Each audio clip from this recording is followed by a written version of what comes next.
आप सभी का शिक्षा के जगत तपस्वी टारगेट क्लासेस में स्वागत है। हम लोग क्लास 9th का अगला चैप्टर देख रहे हैं।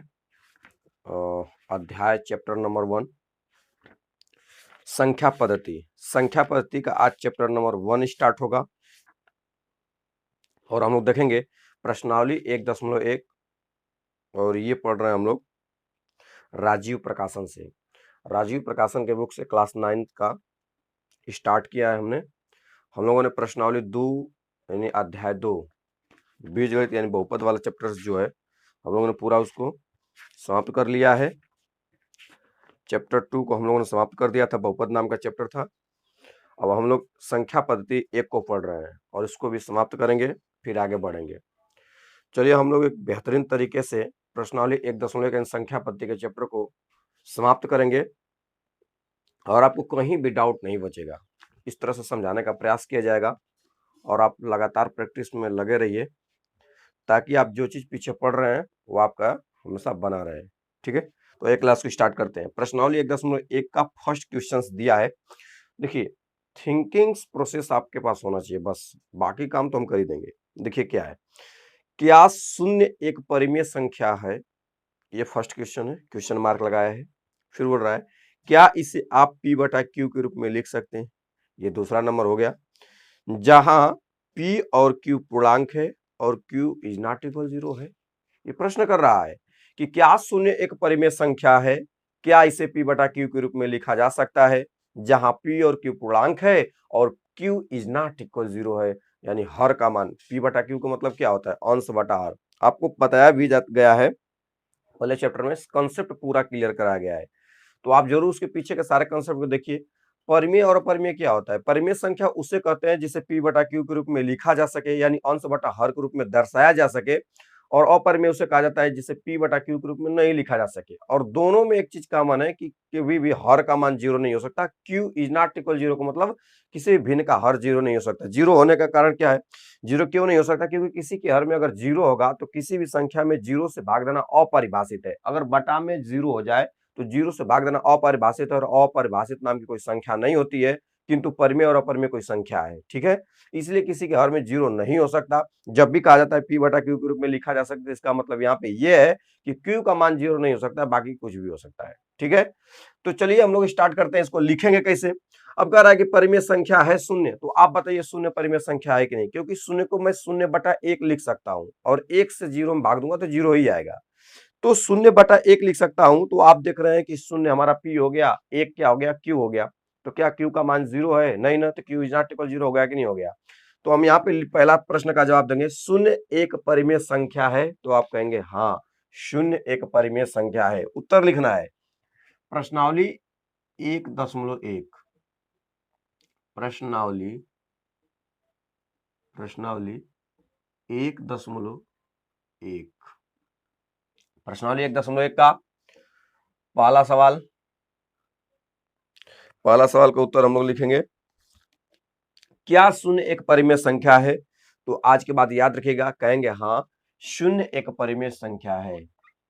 हाँ, शून्य एक परिमेय संख्या है।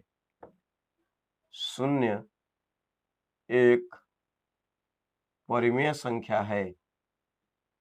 परिमेय संख्या है। संख्या है।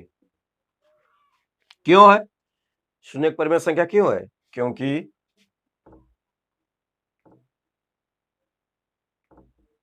जिसे संख्या रेखा पर दर्शाया जा सकता है।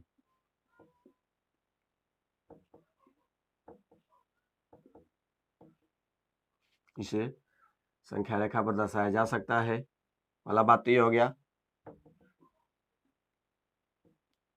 क्या कहेंगे आप? हाँ, शून्य एक परिमेय संख्या, इसे संख्या रेखा पर दर्शाया जा सकता है। ये एक लाइन का जवाब हुआ पहले प्रश्न का, क्या शून्य एक परिमेय संख्या है। उसके बाद क्या कर रहा है, क्या इसे p बटा q के रूप में लिख सकते हैं? इसका जवाब कैसे देंगे? कहेंगे कि शून्य को, ये शून्य बनाया हूं, शून्य को p बटा q के रूप में क्यू के रूप में 0/1 लिख सकते हैं,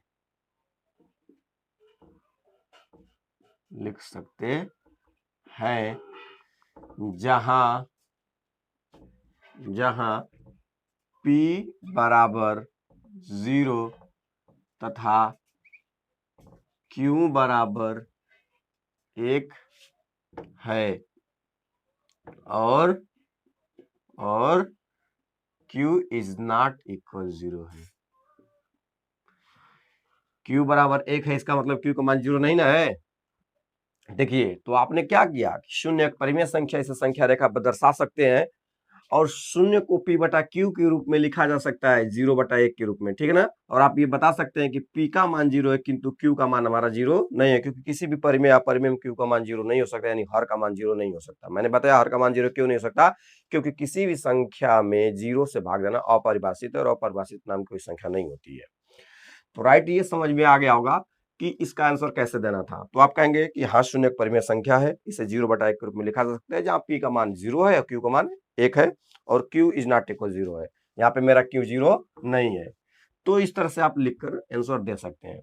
सेकंड नंबर देखेंगे हम लोग। सेकंड नंबर, 3 और 4 के बीच 6 परिमेय संख्याएं ज्ञात कीजिए। इसको मैं दो मेथड से लगवाता हूं आपको, देखता हूं कौन सा मेथड आपको समझ में आता है। दो मेथड है, बहुत इजी है, दो मेथड है।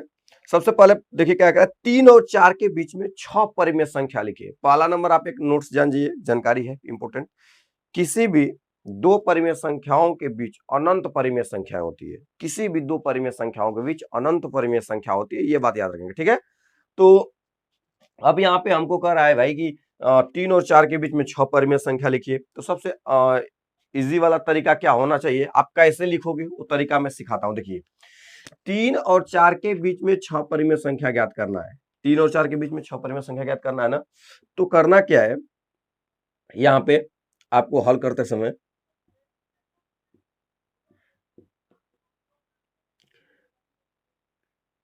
छह संख्या ज्ञात करना है, इसमें एक अपने से जोड़ दीजिए।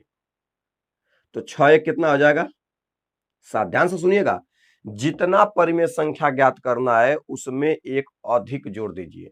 जितना परिमेय संख्या ज्ञात करना है उसमें एक अधिक जोड़ करके एक संख्या प्राप्त कीजिए। वो संख्या क्या मिल गया, 7। मैंने क्या बोला, जितना परिमेय संख्या ज्ञात करना है, तो मुझे 6 परिमेय संख्या ज्ञात करना है, तो मैं क्या करूंगा, एक जोड़ करके कोई नंबर प्राप्त करूंगा, वो नंबर 7 आएगा। 6 में एक अधिक करके लिखूंगा तो 7 आएगा ना। अब उसके बाद क्या करना है, 6 एक जब 7 हो गया, तो अब आपको क्या करना है, यहाँ पे जो संख्या दिया है जिनके जिनके बीच ज्ञात करना है, उस 3 में ऊपर नीचे 7 से गुणा कर दीजिए। आपको पता है ना, किसी भी संख्या में आप 1 का गुणा कर सकते हो। तो क्या मैं 3 में 1 का गुणा नहीं कर सकता हूं, क्या मैं 3 में 1 का गुणा कर सकता हूं कि नहीं। जिस भिन्न का अंश और हर बराबर हो, जिस भिन्न का अंश और हर बराबर होता है उसका मान सदैव 1 होता है, आपको पता है। तो 3 गुणे में 7/7 करूंगा और दूसरा संख्या क्या है, 4। देखिए ये क्या, ये मेथड है, रूल है, इसको समझना पड़ेगा। क्या करना है, जितना परिमेय संख्या कहता है उतना परिमेय संख्या को लिखो। 6 परिमेय संख्या ज्ञात करने के लिए कह रहा है तो 6 लिखिए, उसमें एक जोड़ करके 7 प्राप्त कीजिए। उसके बाद जो नंबर्स जिनके बीच ज्ञात करना है उसमें ऊपर नीचे उस संख्या से गुणा कीजिए जो आंसर आया है 7। तो 3 में मैं ऊपर नीचे 7 से गुणा करूंगा, ठीक है। ऊपर नीचे गुणा करूंगा, 3 गुणे 7/7 हो जाएगा। और जो 4 दिया है इसमें भी 7/7 से क्या कर लूंगा, गुणा कर लूंगा, ठीक है ना। तो अभी भी देखिए ये 3 ही है और ये 4 ही है। क्या आपको कुछ अलग दिख रहा है, ये भी देखिए 3 ही है या 4 ही है, मान पे तो कोई फर्क नहीं है अभी। तो मैंने लिखा 3 गुणे 7/7 और 4 गुणे 7/7, तो ये भी अभी 3 ही है और ये 4 गुणे 7/7 ही है। के बीच 6 परिमेय संख्या, 6 परिमेय संख्या। अब इसको ध्यान से देखिए, या 7 तरीके 21 हो जाएगा कि नहीं, ऊपर 21/7 और 4 7 28/7। आप थोड़ा ध्यान से देखिएगा, इसको ध्यान से देखिए। 7 त्रिक 21, 7 चौक 28। क्या ये 3 नहीं है और ये 4 नहीं है? 21/7 का मतलब क्या है? 3 है। 28/7 का मतलब क्या है? 4 ही ना है। 7 चौक 28, खत्म। ये 4 ही ना वैल्यू है, ये 4 है, क्योंकि 28 में 7 का भाग देंगे तो 4 ही आएगा, 21 में 7 का भाग देंगे तो 3 आएगा। तो देखिए 21/7 और 28/7, ये 3 और 4 के बीच की ही बात हो रही है, तो मैं तो वही चीज लिखा हूं। बस लिखने का एक तरीका है के बीच कितना परिमेय संख्या? 6 परिमेय संख्या। 6 परिमेय संख्या इस प्रकार है, इस प्रकार है।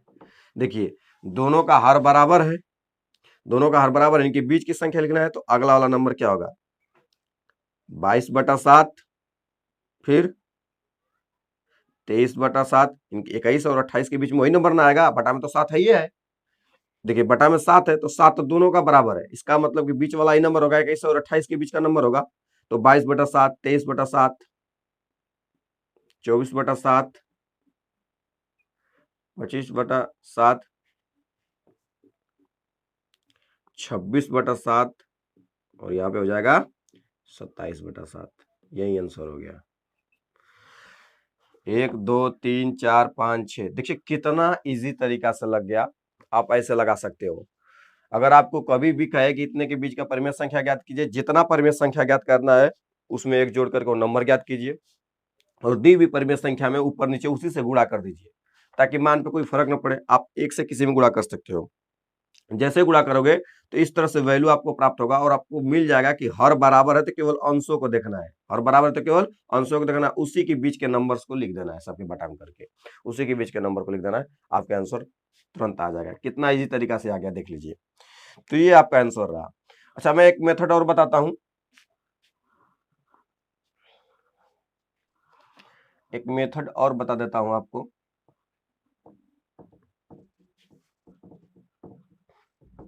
देखिएगा,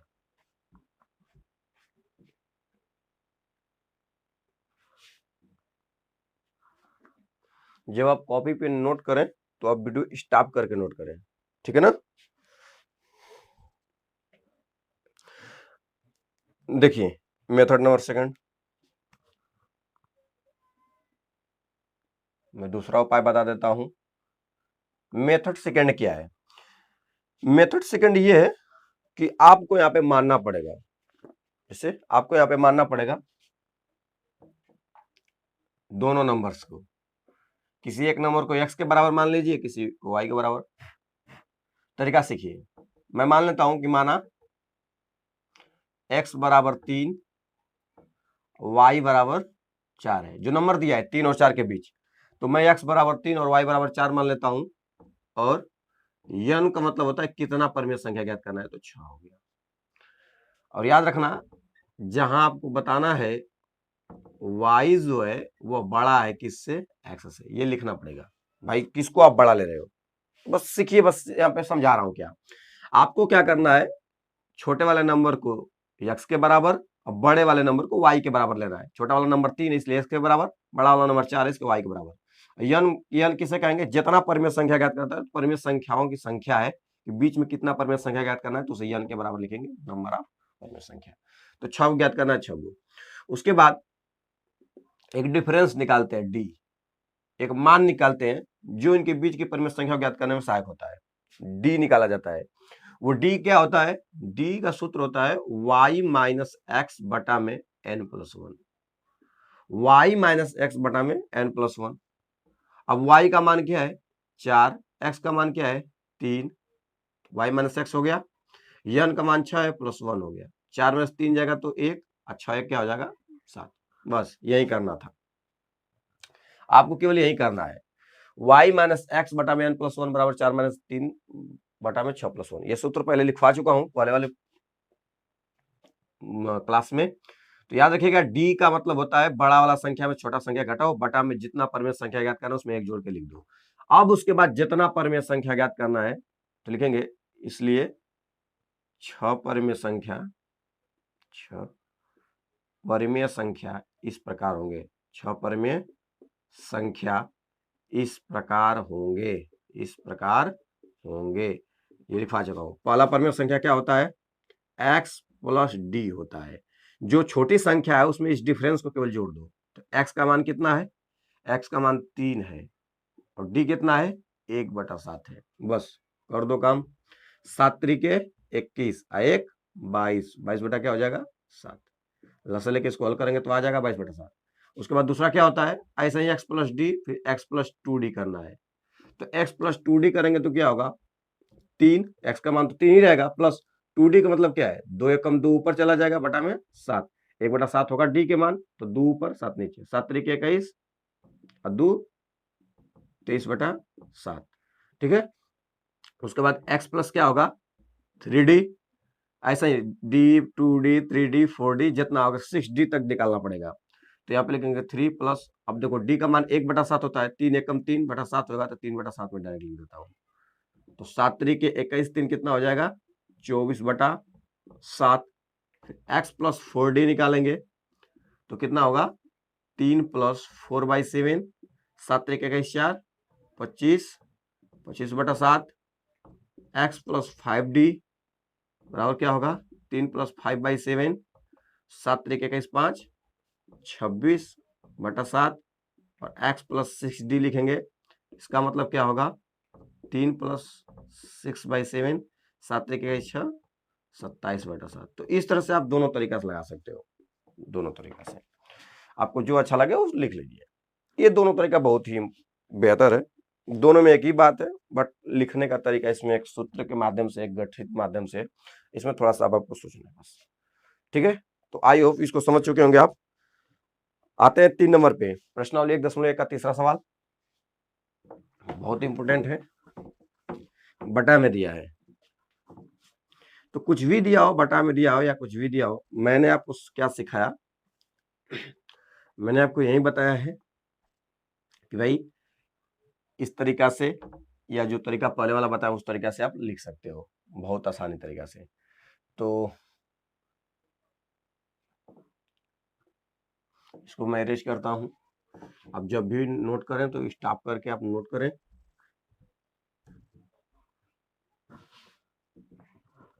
चलिए तीसरा नंबर देखते हैं। तीसरा नंबर क्या है, तीसरा नंबर ये है 3/5 और 4/5 के बीच 5 परिमेय संख्या ज्ञात कीजिए। देखिए क्या दिया है। तो सबसे पहला मेथड से, फिर दोनों मेथड से लगा के देखते हैं। पहले क्या करना है, कितना परिमेय संख्या ज्ञात करना है, 5 गो। तो लिखेंगे 5 प्लस 1 बराबर 6, 5 प्लस 1 बराबर 6। क्योंकि 5 को परिमेय संख्या ज्ञात करना है तो एक अधिक जोड़कर लिखेंगे। जैसे वहां 6 को निकालना था तो एक अधिक जोड़ के 7 निकाले थे, तो यहाँ पे 5 को परिमेय संख्या निकालना है तो एक अधिक जोड़ के लिख दीजिए 6, आ गया 6। उसके बाद क्या करना है, जो नंबर जिनके बीच का ज्ञात करना है उनको लिखिए। तो इसलिए 3/5, मैंने बोला क्या, आप एक बात और देखिए कि जो सवाल दिया हुआ है क्या उनके हर बराबर है। अगर उनके हर बराबर है तो ये नियम एकदम बहुत बेहतरीन काम करता है। तो इसके हर भी बराबर है, यहाँ पे ऊपर वाला का भी हर बराबर था। जब हर बराबर हो तो ये तरीका बहुत बेहतरीन काम करता है। हर बराबर ना हो तो दूसरा से आप लगा सकते हो, दूसरा मेथड से, इसीलिए दोनों मेथड बता रहा हूँ। तो 3/5 और 4/5 के बीच 5 परिमेय संख्या निकालना है। 3/5 दिया हुआ है, मैंने बोला था कि वहां पे क्या आया था 6 1 7, तो 7 गुणे 7 किए थे। आप 3/5 में 1 से गुणा कर सकते हो कि नहीं, तो बोलोगे यस। 6 से हमको ऊपर नीचे गुणा करना है, क्योंकि मैं 6 इसीलिए मान निकाले हम लोग, तो ऊपर नीचे हम 6 से गुणा कर देंगे। 6 से गुणा करने का ये फायदा होगा कि 6/6 कर रहे हैं तो इसके मान में कोई फर्क नहीं पड़ेगा, क्योंकि 1 से ही गुणा कर रहा है, और किसी भी संख्या में आप 1 से मल्टीप्लाई कर सकते हो। ठीक है, अब आगे देखेंगे और लिखेंगे, क्योंकि हमको 3/5 और 4/5, 4/5, तो 4/5 में भी ऊपर नीचे कितना से गुणा कर देंगे 6 से। के बीच कितना परिमेय संख्या लिखना है, 5 परिमेय संख्या लिखना है। के बीच 5 परिमेय, 5 परिमेय संख्या या करके इसको थोड़ा बदलेंगे। 3 छक 18, 5 छक 30। ठीक है, और हमको कटाना नहीं है, ऊपर नीचे गुणा करना है। 4 छक 24, 6 5 30 के बीच 5 परिमेय संख्या परिमेय संख्या इस प्रकार है, इस प्रकार है। अब आपको क्या करना है, देखिए हर जब बराबर है तो कुछ कोई मतलब नहीं, हर से हर बराबर हो गया तो काम खत्म।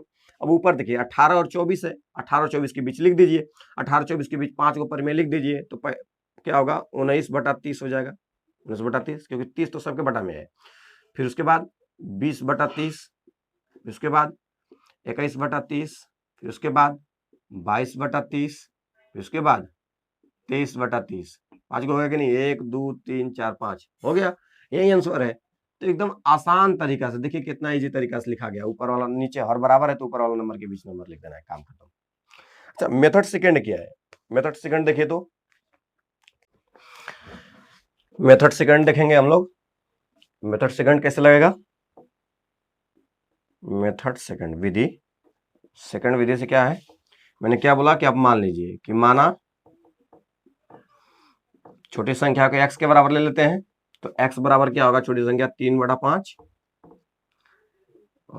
फिर बड़ी संख्या को y बराबर 4/5, और कितने परिमेय संख्या निकालना है, तो 5 को, तो n बराबर 5 हो जाएगा। ठीक है, अब आपको क्या करना है, d निकालना है। d क्या है, बड़ी संख्या में छोटी संख्या घटा करके जितनी परिमेय संख्या का करना है उसमें एक जोड़ के भाग दे दो, तो y - 5 जो 4/5 माइनस 3/5 बटा में n का मान 5 है प्लस 1, 1/5 हो गया ऊपर, क्योंकि हर बराबर है तो 4 में 3 जाएगा तो 1/5, और यहाँ पे 5 1 6 हो जाएगा बटा में 1। अब ये ऊपर का नीचे गुणा होगा तो 1 1 कम 1, 5 6 30 हो जाएगा, 1/30 आ गया डी का मान। अब आप जानते हैं, इसलिए लिखेंगे 3/5 व 4/5 के बीच की 5 परिमेय संख्याएं, 5 परिमेय संख्याएं इस प्रकार हैं, इस प्रकार है। अब हमको पांचों को लेना है, पांचों परिमेय संख्या होगा। सबसे पहला क्या होगा, x + d होगा। ठीक है, तो पहले इसको लिखते हैं x + d। x + d मतलब x का मान क्या है 3/5, और d का मान क्या है प्लस, तो d का मान है 1/30। ठीक है, दोनों को सॉल्व करेंगे, 5 और 30 का लसा तो 30 ही होगा ना, इसको कटाएंगे, 5 6 30, 6 बार गया 6 3 18, प्लस 30 से कम 30 1 आ गया, तो कितना आ गया 19/30। देखिए पहला 19/30 आया था कि नहीं, तो इस तरह भी 19/30 आ गया। दूसरा क्या होगा, दूसरा होगा x + 2d, x + 2d, इसको सॉल्व करेंगे, x का मान 3/5, 2d का मतलब क्या है 2/30 है, 1/30 है, तो भैया 2 ऊपर आएगा तो 2, अब इनका लसा ले लीजिए, 5 30 का लसा 30 ही होगा। ठीक है, और इसको कटाइए, 5 6 30 6 3 18, ठीक है, और 30 से कम 30 तो +2 हो जाएगा, बराबर क्या होगा 18 2 20/30। आप चाहें तो इसको कटाकर भी लिख सकते हैं, इनको कटा भी सकते हैं, जो जो कटने वाला है काट सकते हैं, नहीं तो छोड़ सकते हैं, कोई दिक्कत नहीं है।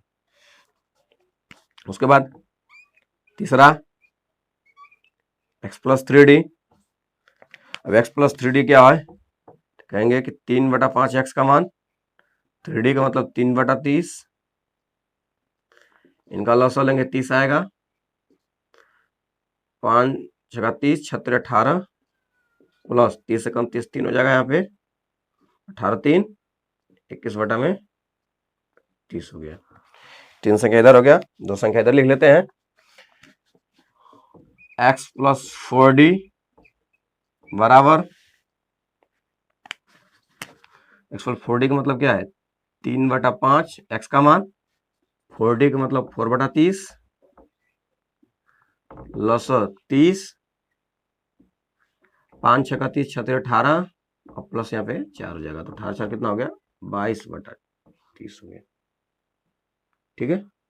उसके बाद लास्ट वाला 5वां x + 5d, तो x + 5d का मान निकालेंगे तो x का मान 3/5 + 5/30 बराबर 5 और 30 का एलसीएम 30 होगा, 5 6 का 30 17 18 होगा, प्लस 30 से कम 30 से 5 हो जाएगा, 18 5 कितना हो जाएगा 23, 23/30। तो इस प्रकार आपको यहाँ पे पांचों संख्या मिल गया। पहला क्या है 19/30 है, दूसरा क्या है 20/30 है, 21/30, फिर 22/30 और उसके बाद 23/30। तो ये पांचों नंबर इस प्रकार मिल गया 3/5 और 4/5 परिमेय संख्या। ठीक है, अब देखते हैं 4 नंबर। नीचे दिए गए कथन सत्य हैं या असत्य हैं, कारण के साथ अपने उत्तर दीजिए। इसको आप नोट कर लीजिएगा, हिसाब करके मिटा देता हूं। अगला का कारण सहित सत्य असत्य बताना है। कारण आप अपने भाषा में देंगे अपने हिसाब से कि रीजन क्या है। चलिए देखते हैं। फर्स्ट क्वेश्चन है, प्रत्येक प्राकृतिक संख्या एक पूर्ण संख्या होती है। प्रत्येक प्राकृतिक संख्या एक पूर्ण संख्या होती है। देखिए, आपको पढ़ने का तरीका क्या होना चाहिए, आपको पता पहले होना चाहिए कि प्राकृतिक संख्या और पूर्ण संख्या क्या है। तो हम लोग यहाँ पे इसके एग्जाम्पल देखेंगे और आंसर यहाँ से लिखेंगे। तो आंसर 4 नंबर का पहला का आंसर लिखना है हमको। ठीक है, सबसे पहले आप देखिए कि प्राकृतिक संख्या क्या होता है। प्राकृतिक संख्या, प्राकृतिक 1 से स्टार्ट होता है, 2 3 4, ठीक है, 5 6 डॉट डॉट डॉट डॉट जितनी संख्या आगे की आती है। पूर्ण संख्या क्या होती है? पूर्ण संख्या होती है 0 1 2 3 4 5 6 डॉट डॉट डॉट। अब सुनिएगा, अब मिलाइएगा। बोल रहा है कि प्रत्येक प्राकृतिक संख्या, यानी हर प्राकृतिक संख्या जो है, प्रत्येक प्राकृतिक संख्या चाहे 1 हो 2 हो 3 हो, क्योंकि प्राकृतिक जो संख्या होती है, नेचुरल नंबर होती है, 1 से स्टार्ट होती है और अनंत तक जाती है। अब ये बोल रहा है कि प्रत्येक प्राकृतिक जो संख्या है ना, वो पूर्ण संख्या है, यानी वो पूर्ण संख्या में भी है। तो आप देखिए, प्राकृतिक संख्या 1 2 3 4 5 6 7 जो है, क्या वो पूर्ण संख्या में नहीं है? तो आप कहेंगे यस सर, जो प्रत्येक प्राकृतिक संख्या ना, 1 हो चाहे 2 चाहे 3 चाहे 4 5, वो सभी के सभी वो पूर्ण में भी है। इसका मतलब ये सही है कि जितनी भी प्राकृतिक संख्या होती है वो पूर्ण संख्या भी होती है। तो ये बात सही है। लेकिन अगर ये कह देता कि सभी पूर्ण संख्या एक प्राकृतिक संख्या होती है, तो गलत हो जाता है, क्योंकि प्रत्येक पूर्ण संख्या में 0 आता है और 0 एक प्राकृतिक संख्या नहीं है। तो एक कथन गलत हो जाता है कि सभी पूर्ण संख्या एक प्राकृतिक संख्या होती है, तो गलत हो रहा है, क्योंकि सभी पूर्ण संख्या में 0 आता है, 0 प्राकृतिक नहीं है, तो सभी के लिए गलत हो जाता है। समझ में आ रहा है? लेकिन ये कह सकते हैं कि सभी जो प्राकृतिक संख्या है ना, वो एक पूर्ण संख्या होगी, क्योंकि जो प्राकृतिक संख्या में नंबर है ना, वो पूर्ण संख्या में शामिल है। तो रीजन यही होगा। तो सबसे पहले मैं लिखूंगा इसका आंसर कि ये क्या लिखूंगा, सत्य है। सभी प्राकृतिक संख्या पूर्ण संख्या होती है, क्या है, सत्य। कारण, कारण लिखेंगे क्योंकि सभी प्राकृतिक संख्या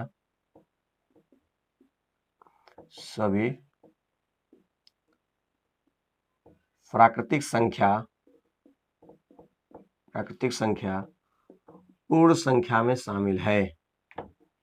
पूर्ण संख्या में क्या है, शामिल है, स्थित है। सभी प्राकृतिक संख्या जो पूर्ण संख्या में स्थित है, ठीक है ना। अब सेकंड नंबर देखेंगे हम लोग। ये एकदम इजी तरीका है। प्रत्येक पूर्णांक एक पूर्ण संख्या होती है। अब भाई पूर्णांक को भी देख लीजिए। प्रत्येक पूर्णांक, तो भाई पूर्णांक पहले देखते हैं, पूर्णांक क्या है। पूर्णांक 3 प्रकार का होता है, 0 से -1 -2 -3 डॉट डॉट डॉट अनंत तक माइनस वाली संख्या, फिर इधर 1 2 3 4 डॉट डॉट संख्या। ये सब पूर्णांक है। अब यहां पे कह रहा है कि सभी पूर्णांक जो है एक पूर्ण संख्या है। तो आप देखिए तो ये पूरा का पूरा पूर्णांक है। क्या ये सब के सब नंबर इस पूर्ण में दिख रहा है? तो आप कहेंगे नहीं, ऋण जो ऋणात्मक संख्या है, जो ऋण पूर्णांक है, वो तो पूर्ण संख्या में है ही नहीं है। तो ये तो कहना गलत होगा ना कि प्रत्येक पूर्णांक एक पूर्ण संख्या है। प्रत्येक पूर्णांक एक पूर्ण संख्या, ये तो नहीं हो सकता, क्योंकि पूर्णांक में माइनस वाली भी संख्या आती है, लेकिन पूर्ण में माइनस वाली संख्या नहीं होती है। पूर्ण संख्या 0 से स्टार्ट होती है, लेकिन पूर्णांक माइनस भी होता है, प्लस भी होता है, 0 भी होता है। तो इस तरह हम कह सकते हैं कि यह कथन क्या होगा? असत्य है। यह कथन क्या होगा? असत्य होगा। असत्य। रीजन, तो कारण ये है, कहेंगे क्योंकि ऋणात्मक पूर्णांक पूर्ण संख्या नहीं होती है। पूर्ण संख्या नहीं होती है। जो ऋणात्मक पूर्णांक होता है वो पूर्ण संख्या नहीं होती है। तो ये तो कहना गलत हो जाएगा ना कि सभी पूर्णांक पूर्ण संख्या होती है। तो इसलिए क्या हो गया? रॉन्ग हो गया। तो याद रखना, माइनस वाली संख्या पूर्ण संख्या में नहीं होती है। तो ये कहना गलत होगा कि सभी पूर्णांक यानी प्रत्येक जो पूर्णांक है वो पूर्ण होगा। तो ये रॉन्ग हो जाएगा। अब हम देखेंगे तीसरा नंबर। तीसरा कथन क्या है भाई?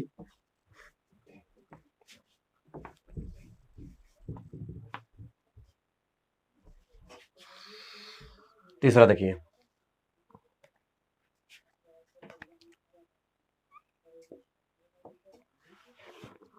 तीसरा क्या करना है? प्रत्येक परिमेय संख्या एक पूर्ण संख्या होती है। प्रत्येक परिमेय संख्या एक पूर्ण संख्या होती है। भाई देखिए, समझिएगा, यहाँ पे परिमेय भी समझाता हूं कि परिमेय क्या चीज है। परिमेय परिमेय परिमेय में क्या होता है? परिमेय किसे कहते हैं? परिमेय में पूर्णांक और भिन्न दोनों आता है। पूर्णांक और भिन्न दोनों आता है। पूर्णांक में 3 गो संख्या आती है। कौन कौन आती है? ऋण पूर्णांक मतलब माइनस वाली संख्या, शून्य आता है, और धन पूर्णांक यानी प्राकृतिक संख्या। धन पूर्णांक को क्या कहते हैं? प्राकृतिक संख्या। शून्य और धन पूर्णांक मिलकर क्या बनता है? पूर्ण संख्या मिलता है। अब आप बताइए, कह रहे हो कि सभी प्रत्येक परिमेय संख्या है। क्या बोल रहा है? प्रत्येक परिमेय संख्या एक पूर्ण संख्या है। अब बताओ, परिमेय संख्या को मैंने कहा कि पूर्णांक भी होता है, भिन्न भी होता है। तो अब पूर्णांक भी होगा, भिन्न होगा, उसका मतलब क्या क्या? इसका एग्जाम्पल हो सकता है 0 भी हो सकता है, 1/2 भी हो सकता है, -3 भी हो सकता है, 7/2 हो सकता है, ठीक है, -1 हो सकता है, 2 हो सकता है। तो आप बताइए कि पूर्ण संख्या क्या है? 0, 1, 2, 3, 4। और परिमेय संख्या क्या है? ये माइनस वाली, भिन्न वाली।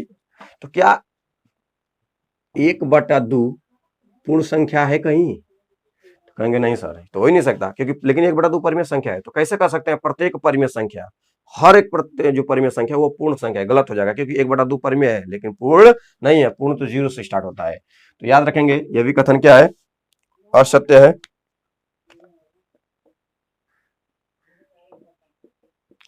असत्य है। कारण क्या देंगे? कारण देंगे क्योंकि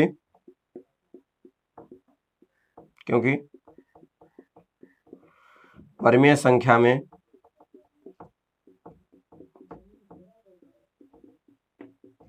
पूर्णांक व भिन्न शामिल है। ठीक है, और जब पूर्णांक और भिन्न शामिल होंगे तो आप अभी ऊपर पढ़ के आए कि प्रत्येक पूर्णांक पूर्ण है, ये नहीं है। तो पूर्णांक जैसे आ गया तो पूर्ण हो ही नहीं सकता।